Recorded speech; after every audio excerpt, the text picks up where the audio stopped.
دوجار پێکهاتەی عەرەبی کەرکووک بۆ چوونیان لەسەر پرسی هەڵبژاردن گۆڕاو داوا دەکەن هەڵبژاردننی ئەنجومەنی پارێزگای کەرکووک لەگەڵ هەڵبژاردننی ئەنجومەنی پارێزگاکانی عێراق ئەنجام بدرێت.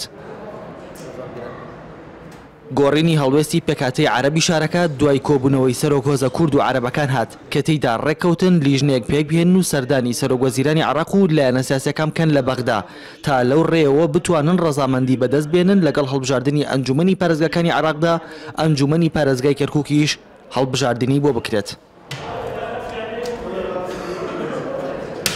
نفكر انه اكو نوع شبه تهميش يعني من الانتخابات. لماذا بیر لەوە دەکەینەوە کە جۆرێک لە پشتگوێ خستن هەیە. بۆچی هەڵبژاردن لە کەرکووک ناکرێ؟ ئایا کەرکووک پارێزگایەکی عێراقی نییە وەک پارێزگاکانی تر؟ ئێمە داوای هەڵبژاردن دەکەین لە کەرکووک. لێرەدا کات هەیە و شوێن هەیە و ئەگەر نیەتێک هەبێت بۆ هەڵبژاردن لە کەرکووک. جاد انه تكون انتخابات في كركوك. ئێمە قبول ناکەین بە هەموو نەتەوەکانەوە. ئێمە ئەمە قسەی هەر هەمومانە قبول ناکەین بەرامبەر کەرکووک هیچ شتێک فرێت و ناڕەزای خۆمان دەرئەبڕین بەرامبەر حکوومەتی بەغاش بۆ ئەم تەعزیرکردنی. تورکمانەکان تاکە لایەنن ڕێگر بن لەسەر هەڵبژاردننی ئەنجومەنی پارێزگای کەرکووک.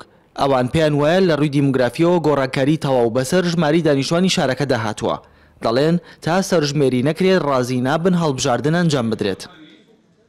طلبمان تدقيق سجلات الناخبين بياني اگر تواوى به بياني بعض يعني به دوام دو روجي تر حاضرين بو انتخابات بس تدقيق سجلات الناخبين اگر ناكري اما كركوك مثلا تركمان 600,000 650,000 اگر نفوسي كركوك نوسطا اما لسطا سين اگر بو 1,500,000 او كاتا 600 سنه به أبيس إلا سطح بانزا يعني نيوي حق مان ورقرن أو نيوي زيادة الروب أو كسانك هاتونا لدروي كركوك. ساڵی 2005 یەکەم هەڵبژاردن بۆ ئەنجومەنی پارێزگای کەرکووک ئەنجام درا. 11 ساڵ تێپەڕیوە و تا ئێستا لایەنە سیاسیەکان لەسەر چۆنێتی هەڵبژاردننی ئەنجومەنی پارێزگای کەرکووک ڕێک نەکەوتون. لە نوێی ئەم مانگەشدا کۆمیسیۆنی سەربەخۆی هەڵبژاردنەکانی عێراق ڕایگەیاند بڕیارە ساڵی ئایندا هەڵبژاردن بۆ ئەنجومەنی پارێزگاکانی عێراق بکرێت. بەڵام بەپێی بڕیارەکەی کۆمیسیۆن بۆ جاری سێهەم هەڵبژاردننی ئەنجومەنی پارێزگاکان لە کەرکووکدا ناکرێت و هۆکارەکەشی بۆ کێشە سیاسیەکانی شارەکە گەڕاندۆتەوە. ڕۆکان جافێنارتی کەرکووک.